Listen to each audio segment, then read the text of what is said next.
had a little bit of a problem with you guys going just by yourself. Men should be territorial. Women need to not have such a high body count.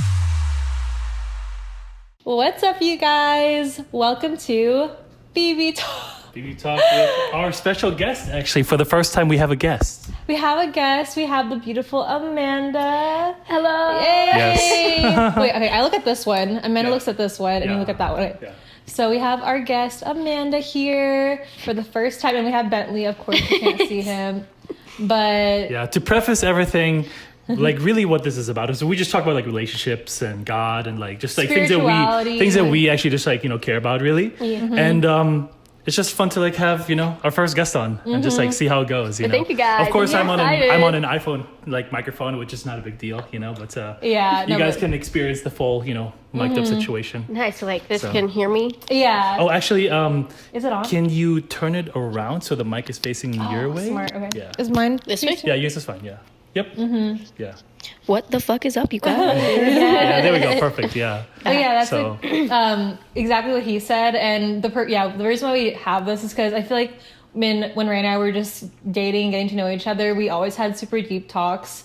And I don't really see a lot of like relationship podcasts that they'll talk, but it'll always be super structured, and they have the big ass mics with all the lights, and they have all these like famous people. And I feel like we just want the viewers to feel like they're talking with like with their friends and able to talk about things that no one talks about. Like our last episode, we talked about like Mormonism and like what our experiences with the Mormons that we've met, and it's just like whatever you want to talk about. So yeah, it really at the end of the day, it's like we've come to the conclusion that like our friend group isn't like we don't have like 20,000 friends each.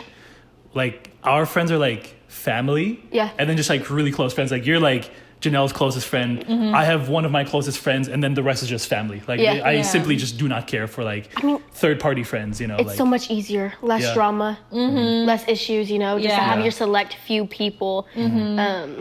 Also, especially because this is actually like a good first question, but like so for me, like I'm like maximum introvert.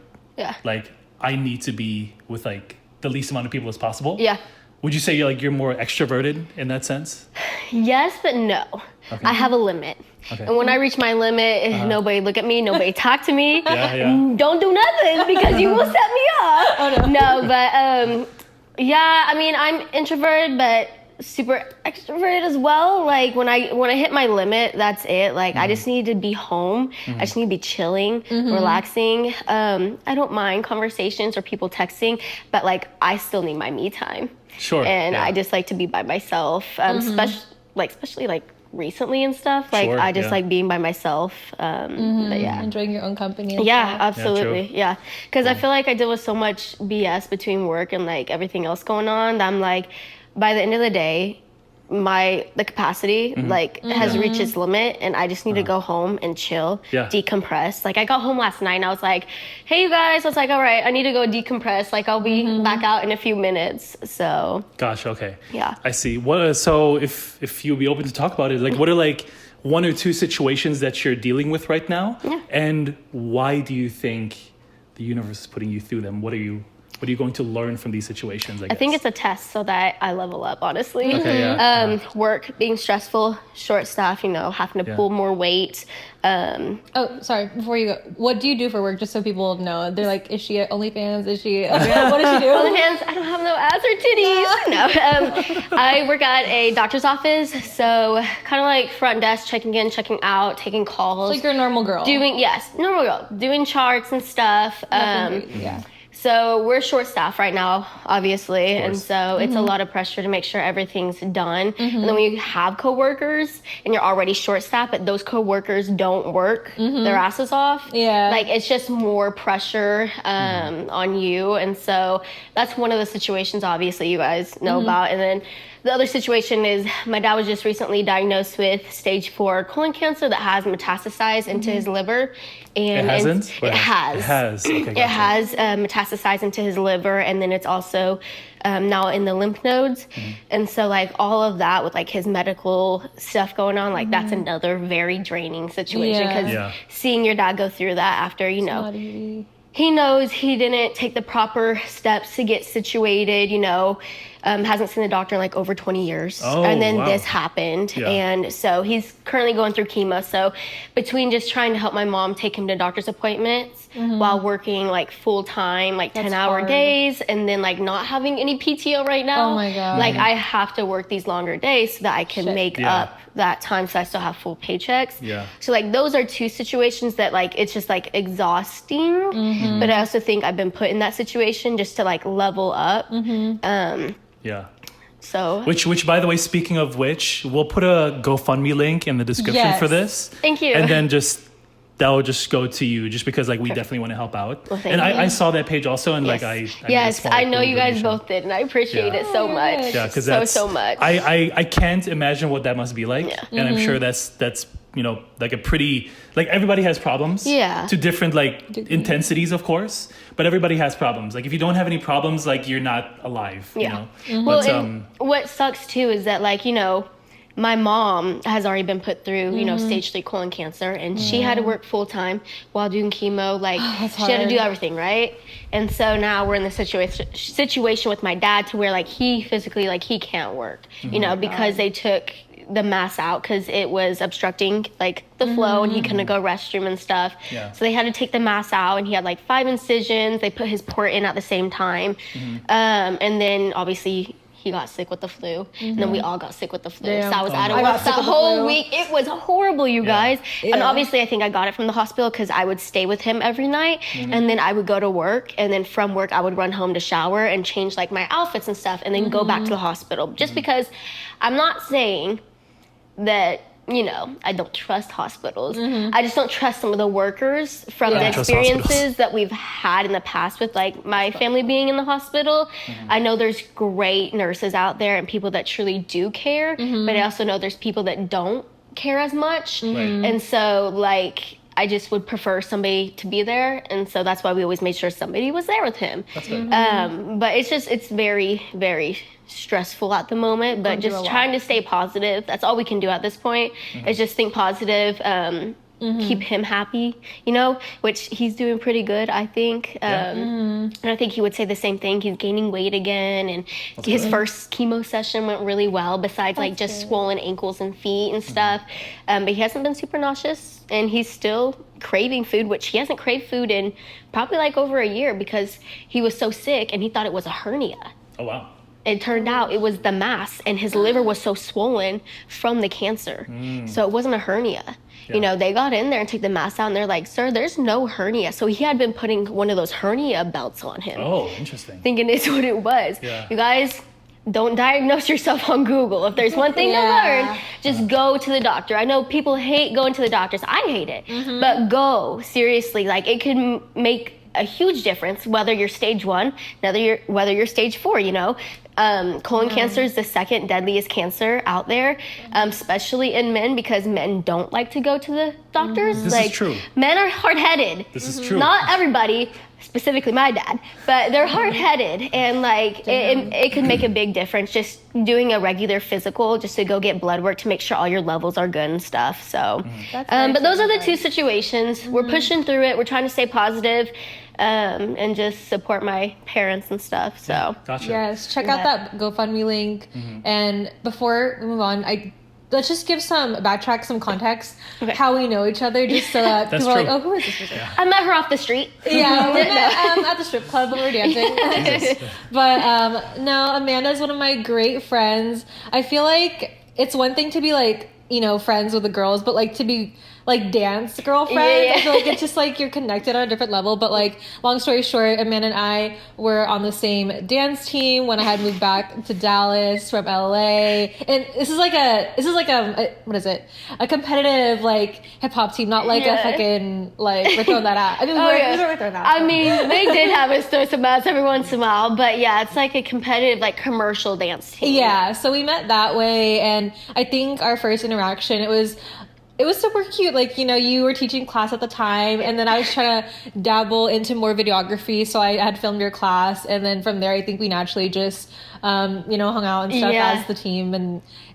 that team's like no longer existing, at least in our world, but we're still like connected, and we have like our mutual friend Jazz. Shout out to Jazz. I hope you're Jazz, healing with your boobs. But anyway, yeah. So that's how we know each other, basically. Yep. That's cool. So, okay. Yeah. So if we can move on to. So, would you say that there was a point in the past where you basically like asked God or the universe, hey, like I want this in my life? Like, for example, like, was there ever like a desire where you're just like, hey, I want to meet like my significant other, or I want to like do something big, and then all of these events cascaded all at once kind of thing? Like, is there like a decision you made in your mind that then caused all of these things to prepare you to get ready to receive what you want, basically? Yeah.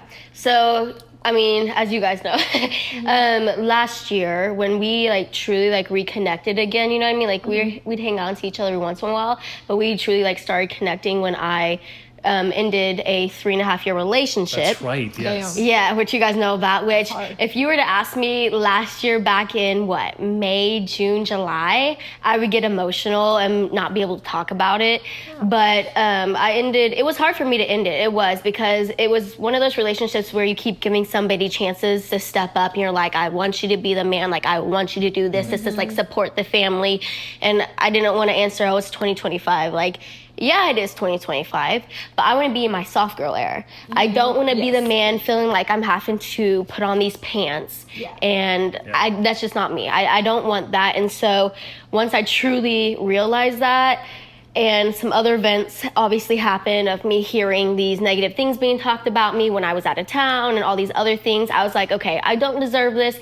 I know my heart and I need to go end it and walk out. So obviously... ended it, walked out, and you guys know this, that I was at my lowest point. Like, I was seeing a doctor, I had depression, anxiety medicine, and like, I don't think I've seen a doctor in a minute, obviously, and like I said, I'm not a huge fan of the doctor, but when this all happened, I was like, I have to see somebody. And so that was probably like one of the best decisions I did do, because here's me. This is something about me is that I'm against medicine. If I don't have to take the medicine, I won't do it. I won't do it. And I kind of have, like, I had to tell myself, you don't really have a choice. Like, you need to go seek help. Like, you need something to help you. And so I went, got the help, and then I started talking to people. Obviously, I had friends, family encouraging me. Like, you guys had lots of, like, I feel like therapy sessions with me as well, like this, where we would like sit and talk like this. It wasn't being filmed, but like this is a great opportunity. Like some people don't get this. Some people don't have the friends or the family to talk about this stuff. So it's good to be able to like maybe be out there to help somebody. That had all happened, and so I was just having a great summer. And then, hot girl summer. Yes, a hot girl summer. I haven't had one of those in a minute. Nice. I took time for myself to truly heal a few months after it all happened. So that was like May, June. I didn't really start talking to anybody, do anything until probably like August, somewhere in there. And then of course, like, I was just feeling so much better about myself. Like, I didn't have to worry about this other person who didn't truly love me the way that I loved them. Like, it just wasn't equal anymore. And so I was just focusing on myself. Got back into dancing. I hadn't danced in probably since I left the old team. Like 3.5 years I hadn't danced. Yeah. Got back into that and I was like, damn. Or yeah, you okay. get that. I was like, damn, like, I miss this. Like, this was my love, you know? I love it a lot. And yeah, I'm working full time, but I need to try to find time to at least take every once in a while, even if it's not every week, which I need to get back into it. Life's been crazy. So that all happened. I found my love for dance again. And then, you know, we went on a little trip to Cali. Now, was I looking for anybody at the time? No. We were just going to have fun. Yeah. Listen, we were going to have fun. I hadn't been on a dating app in years, 3.5 years. And these two lovebirds helped set me up a... Yeah, I guess this is actually based on a true story. Yeah, Yeah. You guys feel free to just jump in. Us because shit works. Yeah. I found my man. Yeah. We essentially... Long story short, we helped you set up your Hinge. Yes. Based on my advice and Janelle's advice. But it was like all jokes, because I feel like you didn't even really believe it. No, because I honestly, in this day and age, I don't believe in dating apps. And it's crazy I say that now to see the situation I'm in now. But like I was like, all the fuck boys are on there. Like I want nothing to do with it. Which is true. It is true. There are lots of fuckboys on there. And so I was nervous going into it. You know, we took some new photos for me. Yeah.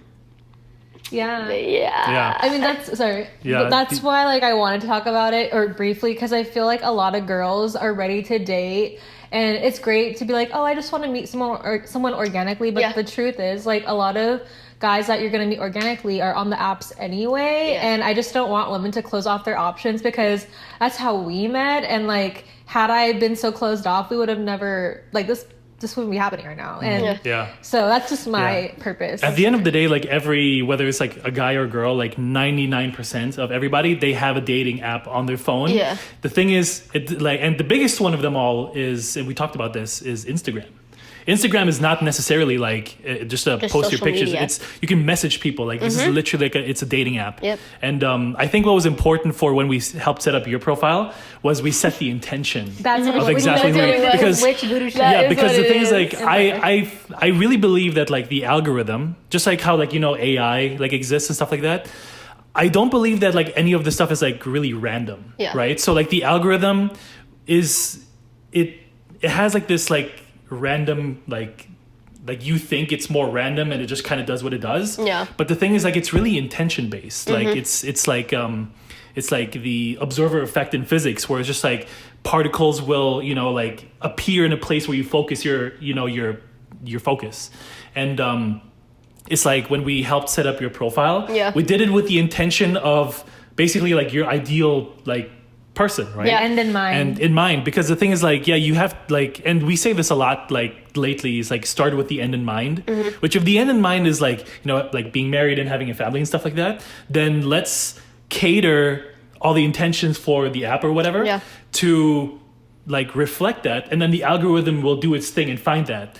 It was at first when because I remember this very clearly, and the thing is like to this day, I have no problem with you guys going to like California. Yeah, by yourself. I had a little bit of a problem with you guys going just by yourself. Yeah. Because like the thing is like, as a guy, it's like I'm not jealous. I'm not trying to like hold you guys back or anything like that.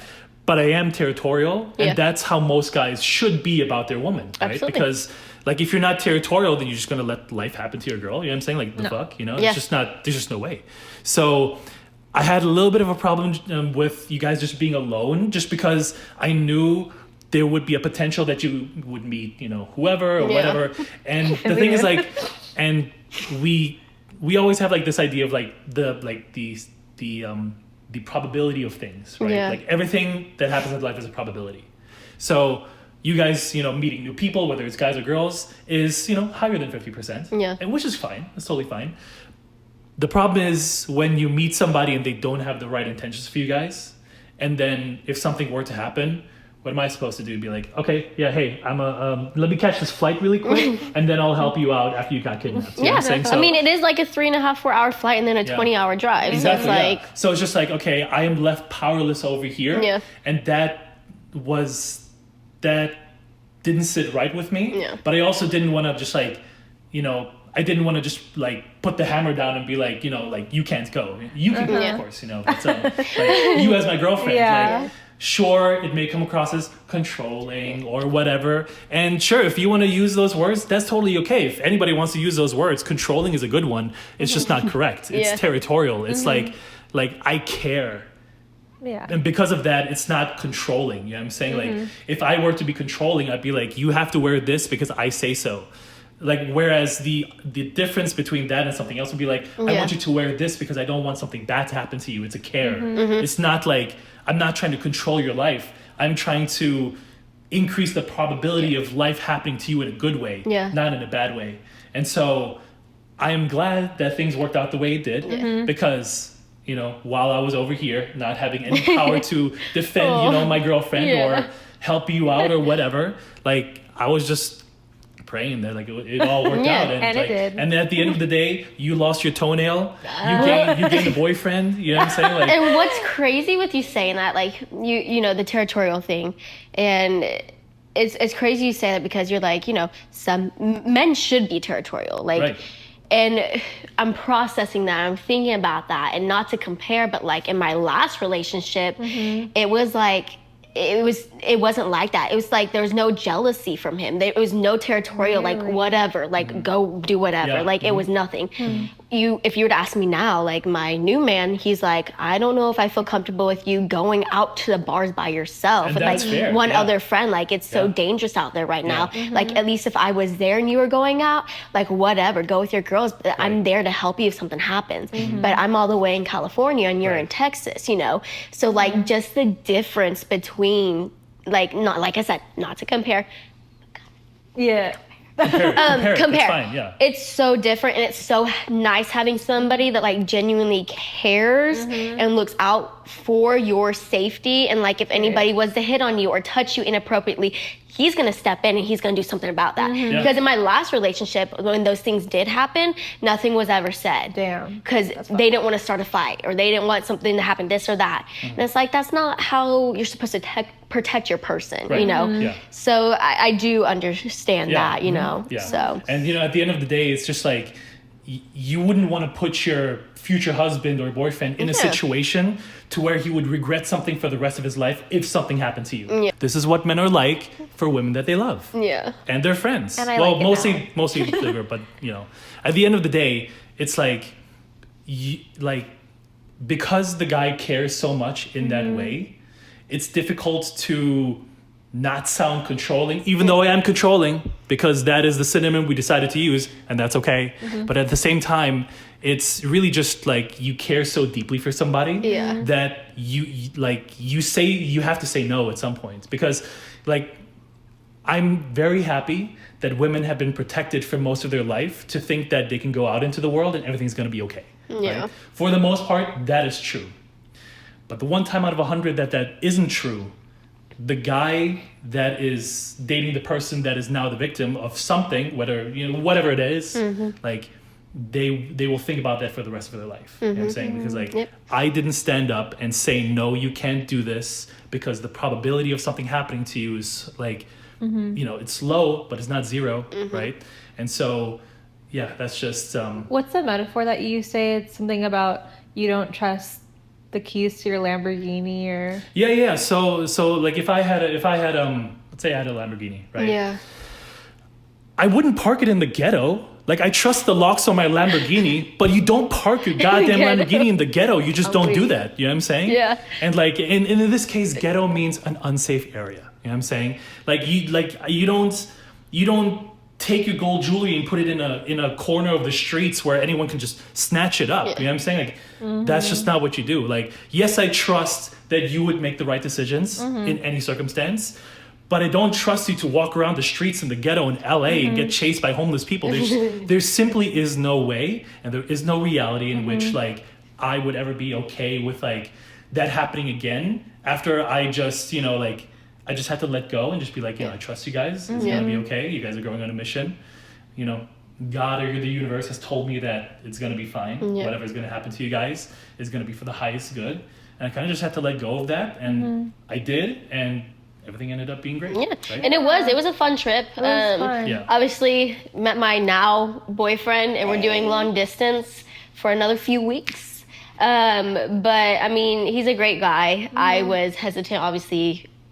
Everybody knows I was hesitant at first, because you don't just meet someone and on Hinge, first of all, in a whole nother state, and it's a Cali boy, and you're like, oh gosh, like, do you guys talk about politics and stuff? Yeah. Okay. No, I think it's off limits. Okay. So like, you don't just expect to like go to California and meet a man that is, you know, maybe Republican or not so liberal. Like, it's nerve-wracking, or you're scared that they're going to be a fuckboy and try to take advantage. And I was like, that's where we're like, okay, I'm not sure if this is a good idea. But we had another girlfriend with us that went out. And then we met him obviously at this country place, and obviously a little awkward at first, and that's fine when you don't know somebody, you know. And then it was chill, and we had a good time.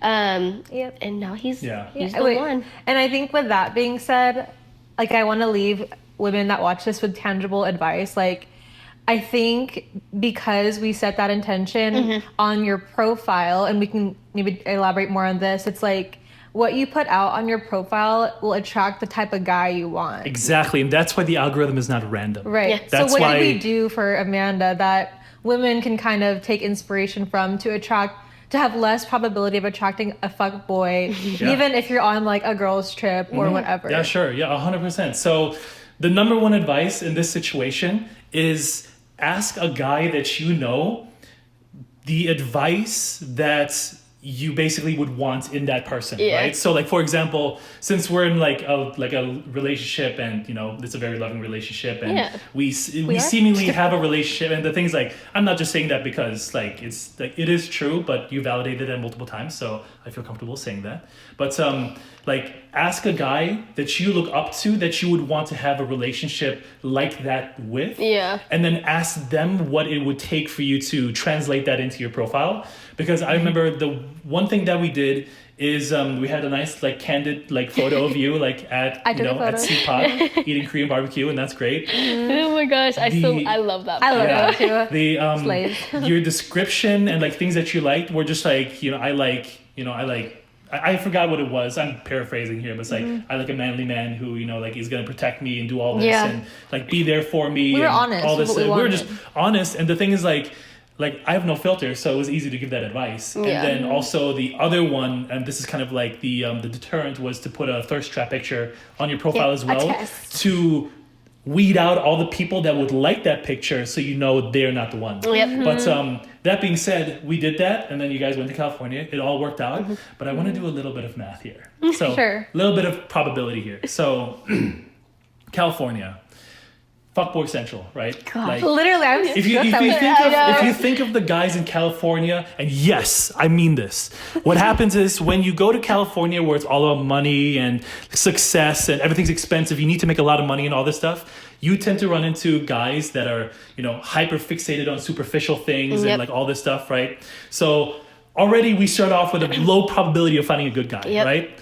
Then liberal versus Republican, right? You ended up finding a Trump-supporting Republican, and that's amazing. Another, like, multiply that small probability times that small probability.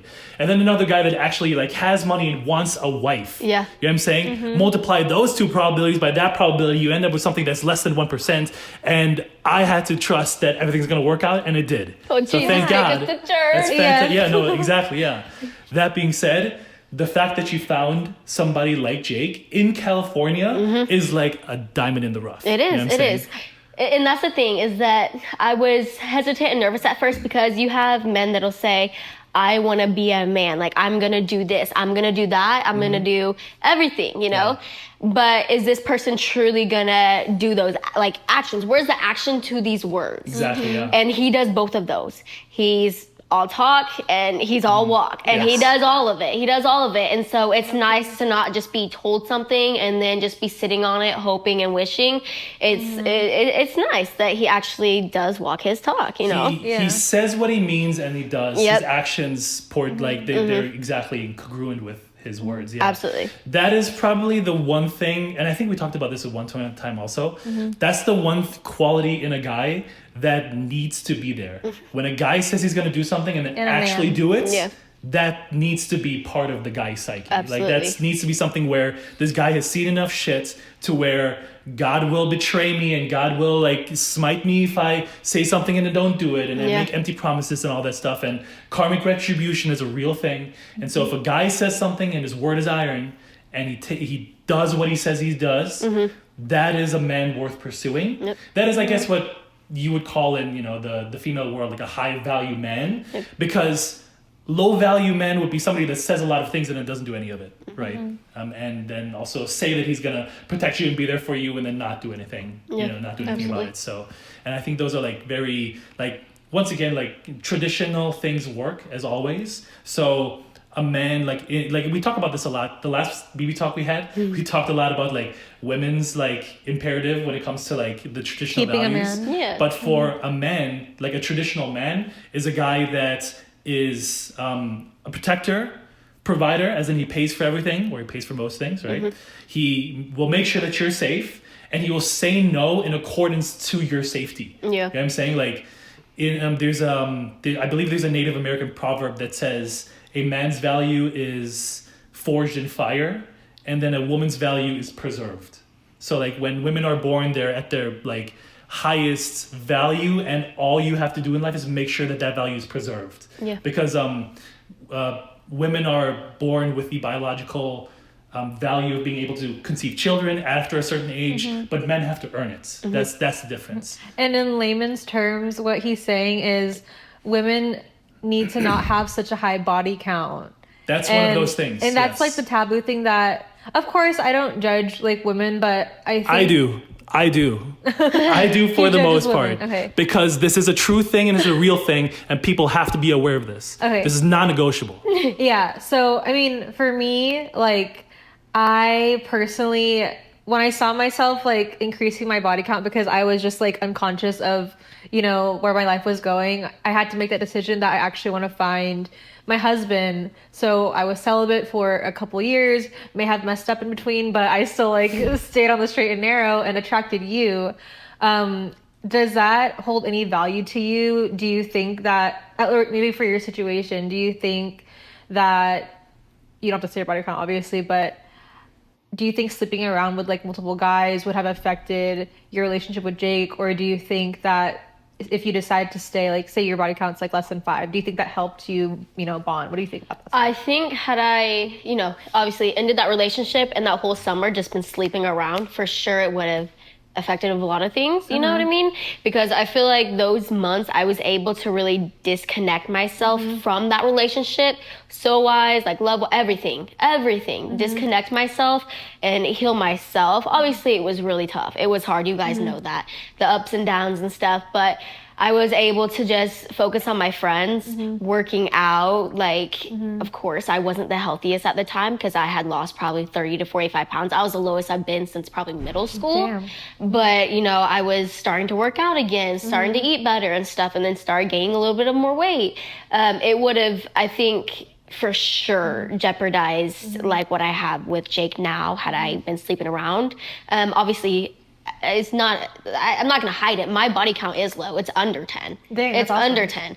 And that's because I am an emotional person, and I feel when I give that piece of myself away, I am forever attached to the other person. I believe that. Yep, that's and they exactly are what it forever attached to me as well because you're inside me. Literally. Exactly. Like, you're inside me. And we're girls. So that's why I prefer not to sleep around. And I'm glad I didn't. That's good. You didn't sleep around before you met Jake. Exactly. And that's, I mean, here we are, you know? Yeah. And I will forever say this. It's crazy how everything worked out. I would have never imagined, you know? It still shocks me to this day. That's crazy. We got matching tattoos to say that's crazy. You know it's real. Nice. But it's crazy how everything ended up working out, and I'm glad to this day that I've stayed to myself and haven't felt the need that whenever that last relationship did end, it ruined me. It did emotionally, like mentally, everything. It ruined me. But I'm glad I didn't let myself take that out on my body and my self-worth and just start sleeping with a new person every single That's really week. hot. Like, that's like really commendable because I feel like a lot of people would have done that, but you didn't. And I feel like it worked out in your favor in that you just so happened to meet the first guy you know, were intimate with or whatever after that is just like potentially your future husband. Yeah, it's kind of a reward for all the bullshit you went through. Right. Yeah. Because it's like so. like years and years and years of bullshit. And then all of a sudden, like, you made the decision, and then like a month or two afterwards, boom, perfect person. Absolutely. You know? And like my new boyfriend, Jake, like, he would never leave me at the airport by myself because he got so drunk the night before. Damn, that's fucked up. You know, he would never still have a dating app on his phone if we were official. You know what I mean? He would never lie to me about going and getting drinks with another female, whether it's a friend or not. Like, he is straight up with me and communicates everything. And like, I have his location on, he has my location, and that wasn't something I was like, I need your location, we're long distance, this isn't gonna work if I don't have it. He literally approached me and was like, I want you to have this because, you know, we are long distance, and I want you to always be assured, like, I'm at home, I'm not doing anything crazy, you know, like, you can have my camera access to my house, inside, outside. I was like, okay, King. no, I'll take it one day. But I don't need to for me, that was maybe overstepping a little bit because I want you to still have your privacy and stuff, and I trust you.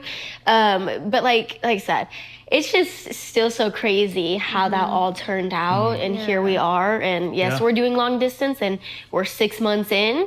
And I'm moving to Cali soon to start a new life there. Congrats. And obviously, once we're a little further in, we've talked about, a family, marriage, and all that stuff. And he wants a wife. Not only does he want a wife, he also wants, kids. And he wants me to be the mother of his children and stuff. And I think that says a lot when you can have those deep conversations so early on. Because if you can't see yourself getting down on one knee and marrying that person early on, or after a year, I think that's a big thing. You shouldn't just keep stringing somebody out. If you can't see yourself not only just marrying a person, but them being the mother of your children, that's also an issue. You know what I mean? Because this is supposed to be your forever, and if you can't see yourself with that person forever, you should not be pursuing it any longer. True. I feel like for women especially, like if you're single and you're dating, would you say, because I could say this for myself, I feel like you kind of know in the first few dates, like, maybe if not the one, but like, he's like the one potential. The potential, like, because it's okay to fall for the potential as long as you see that the potential is there. Absolutely. And it's real. It's a real thing, And I think because I met him in California, he was like, I'm going to come down and I'm going to visit you in a few weeks. Like, I want to see you again. Like, we're going to make this work and stuff. And I was like, I don't know. I think I told you, I don't know if he's like if he's actually gonna follow through. And then before we even left California, he texted me, he's like, here's my flight information. Like, I'm coming to Texas. I'm gonna see you again. And ever since then, we've just been going back and forth. I go once a month, he comes once a month. So we see each other once every 2 weeks, once every 3 weeks. Y'all making it work. We are.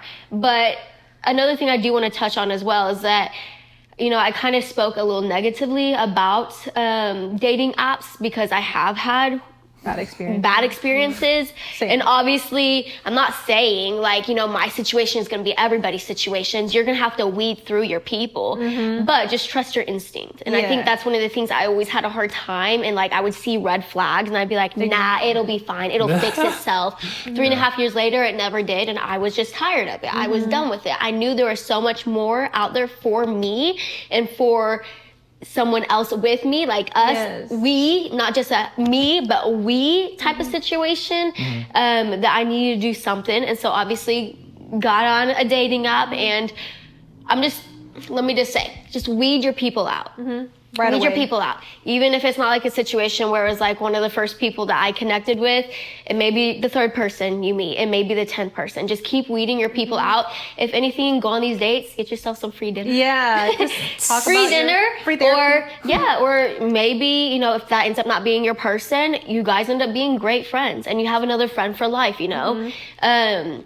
That's probably rare because most people on that app want to just fuck and be little shithheads, but you will find your person, and that's not to say you're not going to find your person face to face, at I don't want to say a club because why was I going to a club straight away? It's okay. That's her. Maybe at Walmart, they're getting groceries, or HEB, but because I think I was one of those people at the beginning, I was like, I don't want to do the dating app because I want to meet my person face to face. Yeah, and there's nothing wrong with that. There's nothing wrong with that. But it just wasn't happening for me, and so that's why we ended up going. Yeah, I feel like I had to push you.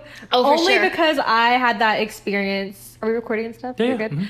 Only because I had the experience, but the whole purpose of me, of us talking about this is, for that person, an older version of you that doesn't believe it, go on the trip. Yep. Go on the trip. Make the app, even if you had your heart broken, because that's what happened to me. I had gotten my heart broken on the apps, but something in me, the intuition, like you said, told me, just try one more time. And then I met Ray, So it's just trust your instincts and don't let fear hold you back from living your best life. Absolutely. That's actually a really good point. It's because I can understand the conclusion that a lot of, mostly girls, because girls are more emotional on average, but the conclusion that girls come to is okay, I'm gonna close my heart, I'm not gonna do this anymore, I'm not gonna love anymore. If you end up saying that kind of self-talk, then you end up speaking it into existence. And really the idea is, what most people should do is, after they get their heart broken once, love just as hard again. Yeah. And then you get your heart broken again, and then love just as hard again. Yeah. And keep doing that until you feel like giving up the most. And when you feel like giving up the most and you persist through it, that's when success comes. It's like success always comes after the point where you feel like giving up the most. Yeah. And so like if this sounds like familiar to like anybody that's like listening to this, like if you say to yourself like, I'm not gonna love anymore, I'm not gonna do it, like shut that shit down and continue loving just as hard. Because there is no life worth having where you can't love just as hard as you did before. Yeah, absolutely. You know? Because it's a self-fulfilling prophecy. And yeah. Another question actually, and I was wanting to see what like your opinion is on this. Yeah. But like when it comes to like guys and girls being friends, do you believe, and I want to hear your opinion also, do you believe that guys and girls can just be friends? Why or why not? Be honest. From the woman's perspective.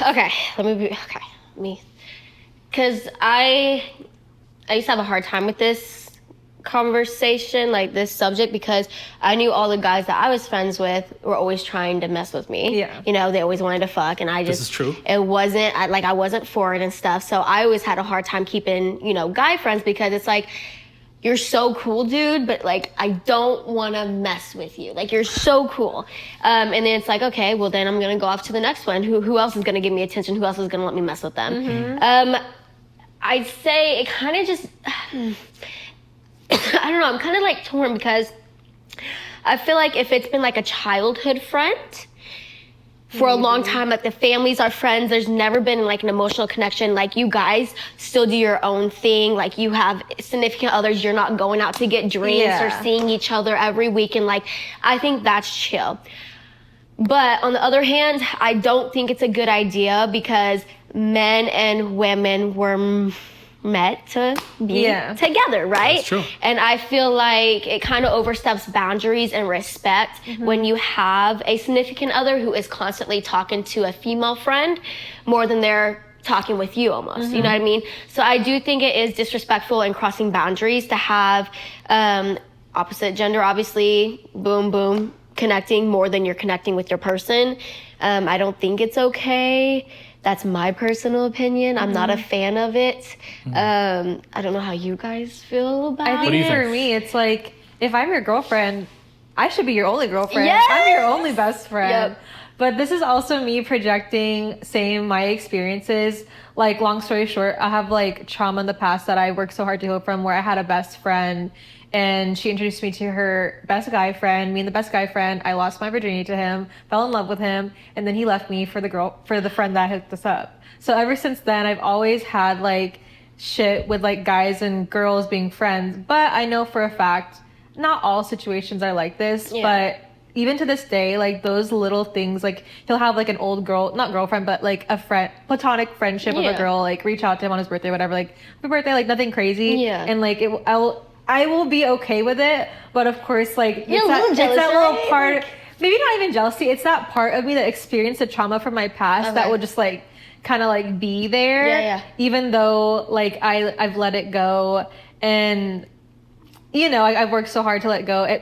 But now, like after kind of seeing my own relationships, like I think like there are people that I've grown up, you know, in church and stuff that I consider like these guys that I've grown up were in the same age group that I consider friends. And I'm like, yeah, I would never like do anything with them. But I think what you said is like, I've had so many instances in the past where like guys were my platonic friend. And then all of a sudden, like they're over here trying to like make moves. And I'm like, okay, so that's like where I say no, but I hope that there are situations where there are healthy platonic friendships, and knowing that you can have those, I think still speaks volumes, and that you have boundaries, and I think that's a good thing. I think that's another big thing, what you just said is boundaries. Knowing that if you are in a relationship, you guys have talked about these boundaries, and that if these boundaries ever get overstepped, knowing that your person will make sure that something is done about it instead of sweeping it under the rug and hiding it. Because I feel like that's also putting bad energy into like the air into your relationship. And then if something was ever to be brought up and like you find out, like right there, that's like trust issues. And obviously you don't want trust issues, right? And so yes, kind of like yes, but like boundaries and like respect for your other person, because I think we're at the age, we're not in high school, we're not in college anymore, where we're going to like these frat parties and like, you know, just like everybody's all buddy, everybody's fucking each other, whatever. That's weird to me at this age. And I know people at this age and older in their 30s that still do that. And I'm like, don't you want to settle down and have a healthy, good relationship and like boundaries and stuff? Yeah. So like, I think with boundaries and like respect for the other person and communication, always being at 100, in some situations, it is okay, you know? And sorry, one That's more true. thing. I think even just our dynamic of like us all being friends has been healing for me because, like ever since that happened, I almost like, I didn't believe it'd be possible for me to like move past that in a different relationship. But I know that it's possible, and that's all. Yeah, no, 100%. Yeah. I would say that, because the thing is like, guys like hard lines, right? Yeah. So the hard line that I would say about like guys and girls being friends is guys and girls cannot be friends unless, and this is something that I have just kind of like, I can't remember like where I heard this from, but I believe in like the 7-year rule, which is if you've been friends with somebody for 7 years or more, the probability of you being friends for life is the highest that it could be, right? That being said, the the person that we are referring to as the example is one of my like friends from college, and that I had met in 2013. So it's been 12 years 12 or so. years. And the thing is like you're absolutely right. Guys are always trying to, you know, like get with their like friend girls basically. This is a natural fact of the men's minds, because as long as there's no line of hard rejection from the girl, the guy will continue to try. Yep. It's kind of like if you leave the door, or if you crack the door open and like somebody gets their foot in, then like they're not just gonna take their foot out, right? So like however, after a certain amount of years, the feelings between like the friendship and like, because to be honest, like when I met her in 2013, yes, I wanted to, you know, be in a relationship with her because it was 2013. It was one of the only people in my life who was like my friends, who was like a best friend, like we're best friends. And I figured, you know what, like I'll try it. But the thing is, like, the universe did not let me be successful with that relationship. And what ended up happening is, I'm not sure if I told you the story, but like there was like, we were like friends for like a year and a half at this point, and we're over at like a friend's apartment back in college at Michigan State. And there was a point at which we're part of the Filipino Association at the university, and one of the guys in that, he always saw us together. We're like, you know, we're literally best friends, right? Like the first day that we hung out for like 16 hours straight, just because like our friendship was just like very, how do I say it? It's just like, it was just easy to be friends with this person, you know? And like over like the course of like some weeks and months, like there was attraction building on my side, only because, okay, I could potentially like see myself being with somebody that I'm as good as friends with this person. However, the universe said no, and the way it did that is when we're at this friend's apartment, one of the guys that was in the association with us were asking like, are you guys ever gonna get together or whatever? And I don't know whether it was just like my lack of experience or just like my lack of like social understanding, but I was just like, I looked at her and I was like, oh no. And that's I would just remember her stare, and I just remember at that point I was like, okay, I know this is never gonna become a relationship at this point. And that's the point at which like it started like going downhill, like attraction wise. But the thing is, like, she never had any attraction for me. It was only me having attraction for her. And the reason I know this is because while it was just me and her being best friends, there was always a revolving third guy that would join our best friend group, and she would always, you know, like, not always, well actually yes, always, but like she would for the most part like end up like I don't know if they like she would sleep with them or whatever, but like she would eventually just like be way better friends with them than me, and they would sleep in the same bed together or whatever. And the thing is, like, I had no control over that, but I realized at that point, okay, yes, that person is just a friend. And then after 7 years of just like reaching out to each other, like I visited her like 4, 5, 6 years ago when I just happened to be in Colorado at one point, and like we just say hello to each other on like our birthdays and whatever. That's that's like a friend for life kind of thing, where it's just like there is absolutely no sexual attraction whatsoever, and it's good that it is that way. Yeah. And so because of that, it's just it's like guys and girls cannot be friends, like especially if the friendship is from the short term. But like if it goes past 7 years, then the attraction has flattened to a point where you can just talk to them like they're a guy. You know what I'm saying? Because like guys want to talk to other guys like guys. You know what I'm saying? And like guys don't talk to girls like they do to other guys.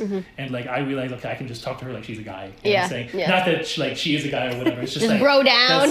We just bro down. You know what I'm saying? We're just like, hey, like we just wish each other the best. Yeah. We want to make sure that like we each are still, you know, alive and all this stuff, and like there's just like a basic like care for each other that's a friendship level. And so I don't believe that guys and girls can just be friends unless you cross like the 7-year mark, at which point it's fully platonic. And even if you don't reach out to them for a year, like it's fine. It's not like, you know, it's not like you get on a call with them randomly and they're like, this is weird. You know what I'm saying? Yeah. It's not. So Can we? in summary, guys and girls can't be friends. Yeah, Unless there's very special, low probability scenarios. Yeah. And that simply is just how it is. Yeah. Right? Oh, yeah. I just want to add in on this one thing. I think, that's all true. I think, especially though for women, it's like, when you're going to be with a man long term, you can't control who he's talking to. Yeah. There's always going to be women. Yep. So I think it's something that for girls, especially this is what I'm working on, is building that confidence that even if fucking Adriana Lima walks up to your man and starts like talking to him, you know you're that bitch. And it's like, and you have that security within your relationship that I know even if I'm not in this room, I know how my man is going to handle that situation. Yeah, absolutely. And I think that's what's most important. Honoring boundaries, knowing what you have in your relationship, and knowing who you are as a woman. Yeah, and that's real trust. That's real relationship trust. That's the most valuable. Because if the trust that you need to have when you are faced, basically like you're in the belly of the beast, aka a girl comes up to your guy, or you know a guy comes up to your girl or whatever and starts talking to them, trusting that they know how to handle it, right? And I trust that you know how to handle it. I know you've told me of situations where you would get DMs and you immediately block them. Fantastic. I believe it. I don't even need to see the proof. I just believe you because I know that to be true because that's what I would do. Yeah. Right? Because like people in relationships are just mirrors, right? They're the same person just from different perspectives and they just want to be together. And so if you can trust yourself, like hypothetically, if you could trust yourself that if a guy came up to you, started spitting all this slick shit and like being like, hey, here's $10,000 or whatever, you'd be like 100% no, I'm good. Yep. And that means that your significant other will do the exact same. Yep. And if they don't, you're not meant to be together. And that's how you know. That's like a red flag situation. But if you can trust yourself, then you will see that trust in the other person. Yeah. And if you don't, That part. that's the point at which you're like, this relationship's not going to go anywhere. Yeah. And I think it's we're all human. It's natural that things like if your significant other's out and like somebody walks up to him, it's gonna happen. You can't stop that. You can't want to fight every single person that tries to hit on them or try something. Like I know people still approach me now in my relationship and I shut that down right away. And I know for him it's happened and he shuts it down right away. Example, New Year's Eve. We were out with some friends, right? And we went to the saloon or whatever. And this girl tried dancing up on him when I was out on the floor with like my girlfriends. Stop. And Yikes. he was there with my girlfriends, like fiancés. And she tried dancing on him and he like backed up and he said, I'm not interested. No. Period. And she Yeah. told him, she told him something along the lines like, oh, you're a party pooper. Oh, you're no fun. Ew. And he was like, no. And so I like walked back over and like the other fiance is like, you know, you missed it. Like this girl just tried dancing on him, da da da da da. And he said, I asked Jake, like, what would Amanda do? And I guess Jake said, you know, we haven't really like gone into any like heated arguments like that. Like I don't really know, like I haven't seen her gone crazy. And I said, I would have done something. But reality, I wouldn't have done anything. That's just me talking and being big and bad. I would have obviously said something to her like, hey, like you can obviously see we're together. Like, why are you overstepping boundaries, you know? And she probably would have walked away, but I also think she was intoxicated. That's Sure. still not an excuse, Yes. though, to overstep boundaries with people you don't know. Yeah. Just to walk up to somebody when you just saw them with their girl and just start, like, trying to do some shady shit. Like, that's not cool. And I think that's where it's always good to be a girl's girl. But there's lots of girls that say they're a girl's girl and they're not. And it's like, I'm a girl's girl until it goes against my belief. Yeah. And if you're doing something shitty to another girl, I'm not going to stick up for it just because you're a girl. Period. You know, and so I know had my friends saw that, they would have stuck up for me, you know, because they are true girl's girl and I'm their girl. You know, I'm their friend. Again, that's just another situation where it's like he did what he was supposed to do. He didn't let it happen. He shut that shit down right away. So. No, that's true. Yeah. And, there's, I don't know if it's the same for girls also, but there's a kind of like power and like a kind of like feeling of not superiority, but like a feeling of like, I feel good when I choose to be with my significant other, to the point where like I feel good rejecting other people's advances. Like, I don't know if girls feel the same way, like when a guy comes up to them, but like I, as a guy, and like most guys probably wouldn't like have this point of view, but like if like an attractive girl or whatever came up to me, like talked to me for whatever reason, because she saw that I was with somebody, because like there is this social thing to where girls will try and not be like seeking out for other guys, but like they would see guys that are in relationship, and the reason they go for guys in relationships is because that guy has already been validated by another female that he is, you know, he is congruent enough as a man to be with another girl. Yeah. And so that kind of cuts their research time in half. Instead of trying to find it out for themselves, they're like, this guy is in a relationship. He's validated by another girl. I can go for him because he would be a good partner in a relationship, which is an absolute shitty pretense, by the way, to like go talking to somebody. But I know girls like to do that, you know, more than guys do. Guys kind of just talk to anybody, you know what I'm saying? And the thing is, like, in guys' minds, girls are always single until proven otherwise. That's how guys' minds work, for the most part, for most guys, you know, just because like when two people are in a relationship, you can see, okay, these people are in a relationship, they have validated each other, so whether it's the guy or the girl like that somebody goes for, it's like, okay, I know they will be a good relationship person because they're already in one. That validation has already been set. You know?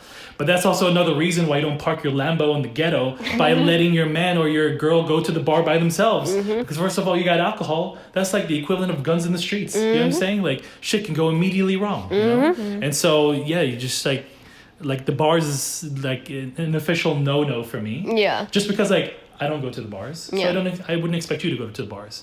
But if you wanted to go to the bars, I would immediately have an opinion of I'd rather you not, right? So, and that's the boundary that, with respect, is just something that needs to be upheld. Yeah. So that I know in my mind that, okay, my girl's never gonna like defy me in a way to where she would put herself in unsafe situations that I have no control over. Yeah. So. And I think there's so many other cool places you can go eat, and even if you want a drink, go get a drink. But like, you don't always have to be at the bars or the clubs. I think that's just asking for trouble when you're in a relationship.